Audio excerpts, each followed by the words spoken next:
خواتین و حضرات، روز اول ہی سے دشمنان اسلام اس دین حق کے خلاف اور اس دین کو لانے والی مقدس ترین ہستی نبی اکرم حضرت محمد صلی اللہ علیہ وآلہ وسلم پر بہتان ترازی اور گستاخی کی کوششیں کرتے رہے ہیں، لیکن اللہ رب العزت نے اپنے پیغمبر سے قرآن کریم میں یہ وعدہ کر دیا تھا، وَرَفَعْنَا لَكَ ذِكْرَكَ، ہم نے آپ کے ذکر کو بلند کر دیا ہے۔ چنانچہ ہر زمانے میں اللہ تعالیٰ نے کوئی نہ کوئی ایسا بطل جلیل ضرور بھیجا کہ جس نے ناموس رسالت کی حفاظت کی، اللہ اور اس کے رسول کی خاطر اٹھ کھڑا ہوا۔ آج جب فرانس میں ایک مرتبہ پھر رسول کریم صلی اللہ علیہ وآلہ وسلم کی شان میں گستاخی کا ارادہ ظاہر کیا جا رہا ہے تو امت دوبارہ سے کسی ایسے ہیرو کی تلاش میں ہے جو ان کو منہ توڑ جواب دے سکے۔ اگرچہ وزیر اعظم پاکستان عمران خان اور ترکی کے صدر رجب طیب اردگان نے فرانس کے سفارتکاروں کو طلب کر کے انہیں متنبہ کیا ہے کہ اس مذموم حرکت کے خطرناک نتائج ہوں گے، لیکن لاتوں کے بھوت باتوں سے نہیں مانتے ہیں۔ اور پیپل لائیو کی آج کی ویڈیو میں ہم ماضی قریب ہی سے ترکی ہی کے ایک مرد مجاہد کی داستان آپ کے سامنے رکھیں گے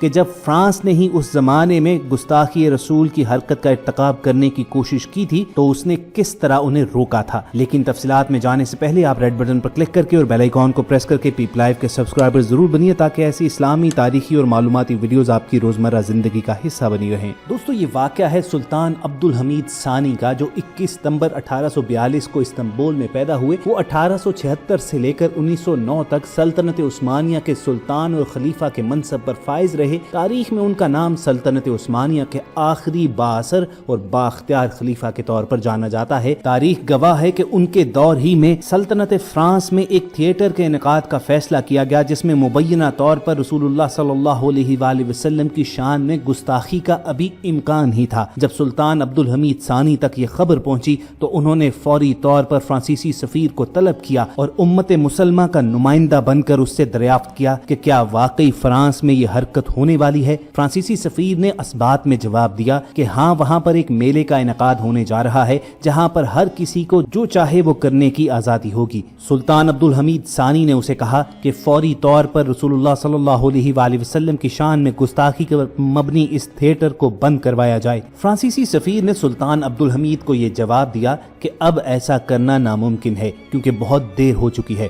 سلطان عبد الحمید فوراً طیش کے عالم میں اٹھے، اس کی جانب بڑھے اور اسے جواب دیا تو پھر سلطان عبد الحمید کو فرانس آنے سے روکنا بھی ناممکن ہوگا۔ سلطان نے فوری طور پر امت کے نمائندے کی حیثیت سے ہندوستان، مشرق وسطی، عرب علاقوں اور سینٹرل ایشیا میں اپنے نمائندوں کو خط لکھے اور فوری طور پر انہیں جہاد کی تیاری کا حکم دے دیا۔ حکومت فرانس کو جب یہ خبر ملی کہ سلطان عبد الحمید پوری تیاری اور پوری طاقت کے ساتھ اس پر حملہ کرنے کا ارادہ رکھتا ہے تو فوری طور پر انہوں نے اس میلے کا انعقاد منسوخ کر دیا۔ خواتین و حضرات، تاریخ ایک مرتبہ پھر اپنے آپ کو دہرا رہی ہے۔ فرانس میں ایک مرتبہ پھر گستاخانہ خاکوں کی نمائش ہونے جا رہی ہے۔ اگرچہ زبانی کلامی ان کی مذمت کرنے والے تو بہت ہیں، مگر امت اس ہیرو کو تلاش کر رہی ہے جو سلطان عبد الحمید ثانی کی طرح حکومت فرانس کو یہ باور کروا سکے کہ اگر انہوں نے اس حرکت کا ارتکاب کیا تو پوری قوت کے ساتھ ان کا سر کچل ڈالا جائے گا۔ خواتین و حضرات، یہ یاد رکھیے کہ سلطان عبد الحمید ثانی نے یہ کام اس وقت سر انجام دیا جب سلطنت عثمانیہ اپنے آخری سالوں میں تھی، کمزور ہو چکی تھی۔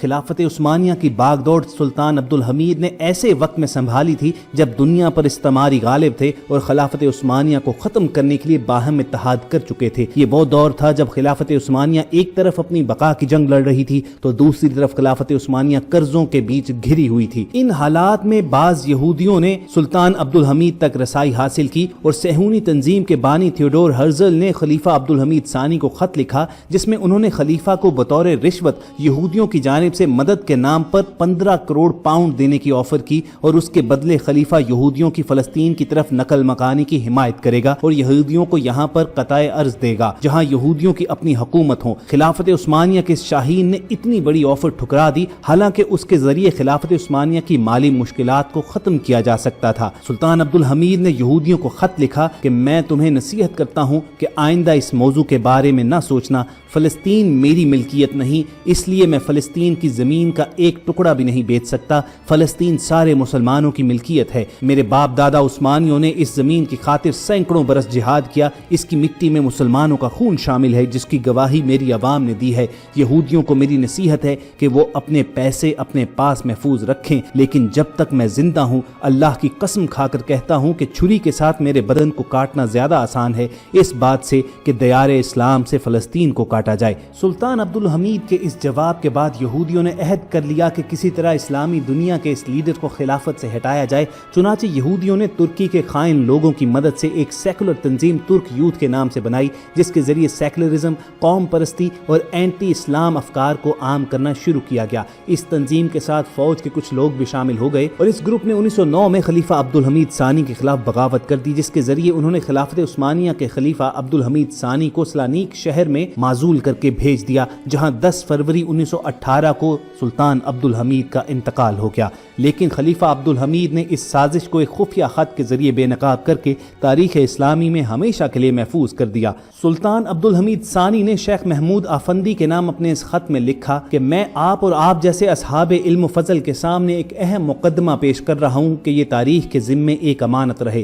خلافت عثمانیہ سے مجھے ہٹانے کے پیچھے جمعیت اتحاد کے سرداروں کی طرف سے تنگی دھمکی کا مسلسل آنا تھا، جس نے مجھے خلافت چھوڑنے پر مجبور کیا ہے۔ ان اتحادیوں نے شدت کے ساتھ اصرار کیا کہ میں یہودیوں کے لیے ارض مقدس فلسطین میں ایک یہودی ملک کے قیام کی اجازت دوں۔ ان کے اصرار کے باوجود میں نے قطعاً اس کام سے انکار کر دیا۔ آخر میں انہوں نے مجھے 15 کروڑ پاؤنڈز کی آفر کی۔ میں نے اس آفر کو یہ کہہ کر ٹھکرا دیا کہ 15 کروڑ پاؤنڈز کے بجائے اگر مجھے زمین کے برابر بھی سونا دے دو تو بھی میں تمہاری بات نہیں مانوں گا۔ میں نے امت محمدی کی 30 سال سے زائد خدمت کی ہے۔ میں اپنے عثمانی بادشاہ اور خلفاء مسلمان آباء و اجداد کے نامہ اعمال کو سیاح نہیں کر سکتا، اس لیے میں تمہاری اس پیشکش کو ہرگز قبول نہیں کر سکتا۔ میرے اس انکار کے بعد انہوں نے مجھے خلافت سے الگ کرنے پر اتفاق کر لیا اور مجھے پیغام بھیجا کہ وہ مجھے سلانیک شہر میں بھیج رہے ہیں، جسے میں نے نہ چاہتے ہوئے بھی قبول کیا ہے۔ یاد رہے کہ خلیفہ عبد الحمید کے نہ ماننے کی صورت میں خون خرابے کا خدشہ تھا۔ خلیفہ نے خلافت کی بقا اور معصوم لوگوں کی جانوں کا پاس رکھتے ہوئے مجبوراً خلافت سے علیحدگی اختیار کی۔ اگر خلیفہ ان کی بات نہ بھی مانتے تو وہ اس قدر طاقت حاصل کر چکے تھے خلیفہ کو زبردستی محل سے نکال سکتے تھے۔ بہرحال خلیفہ عبد الحمید کے بعد خلافت عثمانیہ حقیقتاً ختم ہو گئی، اگرچہ استعماری طاقتوں نے من پسند کمزور لوگوں کو 1924 تک خلافت کے نام پر زندہ رکھا، مگر 1924 میں عثمانی فوج کے ایک جنرل نے خلافت کے خاتمے کا اعلان کر دیا۔ اس جنرل کا نام کمال اتا ترک تھا، جس نے خلافت کے خاتمے کے بعد کئی آمرانہ قوانین کے ذریعے ترکی سے اسلامی شناخت کی حامل ہر شے کو ختم کیا۔ ترکی زبان کا رسم الخط عربی تھا، جسے لاطینی حروف کے ساتھ بدل دیا گیا۔ شیخ الاسلام اور مفتی اعظم کے منصب کو ختم کر دیا گیا۔ عربی زبان میں اذان کہنے پر پابندی لگا کر اسے ترکی زبان سے بدل دیا۔ عورتوں کے حجاب پہننے پر پابندی عائد کر دی۔ ترکی میں جمعہ کی چھٹی ختم کر کے ہفتے اور اتوار کی چھٹی کو قرار دیا گیا۔ ہزاروں اسلام پسند مخالفین کو جیلوں میں ڈالا گیا۔ قرآن کریم اور اسلامی علوم کے مدارس ترکی بھر میں بند کر دیے گئے، یہاں تک کہ تمام لوگوں کو گمان ہونے لگا کہ اب ترکی سے ہمیشہ ہمیشہ کے لیے اسلام ختم ہو گیا ہے۔ یہ تمام باتیں دیکھ کر ہی علامہ اقبال نے فرمایا تھا، چاک کر دی ترک نادا نے خلافت کی قبا، سادگی اپنوں کی دیکھ اوروں کی عیاری بھی دیکھ۔ لیکن قدرت کا فیصلہ دیکھیے کہ آج ترکی سمیت دنیا بھر میں امت مسلمہ خلیفہ عبد الحمید ثانی کو بہادری اور اسلام اور مسلمانوں کا ہیرو مانتی ہے، اور قدرت کے فیصلے کے ساتھ ساتھ تاریخ بھی فیصلہ کرتی جا رہی ہے کہ عبد الحمید ثانی کو ہر گزرتے دن کے ساتھ طیب اردگان جیسے لوگوں کی صورت زندہ رکھا جا رہا ہے۔ چنانچہ امت کی امیدیں اب رجب طیب اردگان، عمران خان اور مہاتیر محمد جیسے لیڈرز کے ساتھ وابستہ ہیں کہ جو بلا خوف و خطر، بغیر کسی لالچ کے، محض اللہ اور اس کے رسول کے سپاہی بن کر امت مسلمہ کے خلاف کی جانے والی ہر سازش کا ڈٹ کر مقابلہ کر سکیں۔ اور اس وقت ضرورت بھی اسی چیز کی ہے کہ پوری امت متحد ہو کر فرانس کی حکومت اور فرانس کے لوگوں کے نام یہ پیغام جاری کرے کہ اگر انہوں نے نعوذ باللہ رسول اللہ صلی اللہ علیہ وآلہ وسلم کی شان میں گستاخی کرنے کی ناپاک حرکت کا ارتکاب کیا تو ان کا نام و نشان مٹا دیا جائے گا۔ اگرچہ بعض ممالک میں تمام فرانسیسی پروڈکٹس کا بائیکاٹ کرنے کی مہم بھی زور و شور سے جاری ہے، مگر لگتا ہے کہ اس فتنے کو ہمیشہ ہمیشہ کے لیے ختم کرنے کے لیے کچھ اور بھی کرنا ہوگا۔ اگر آپ ہمارے اس تجزیے سے اتفاق رکھتے ہیں تو اس ویڈیو کو لائک کر کے فیس بک اور واٹس ایپ کے ذریعے دوسرے لوگوں کے ساتھ شیئر بھی کیجیے، اور ایسے ہی تاریخی معلوماتی اور اسلامی ویڈیوز فیوچر میں حاصل کرنے کے لیے آپ ریڈ بٹن پر کلک کر کے اور بیل آئیکن کو پریس کر کے پیپل لائف کے سبسکرائبرز بن جائیے۔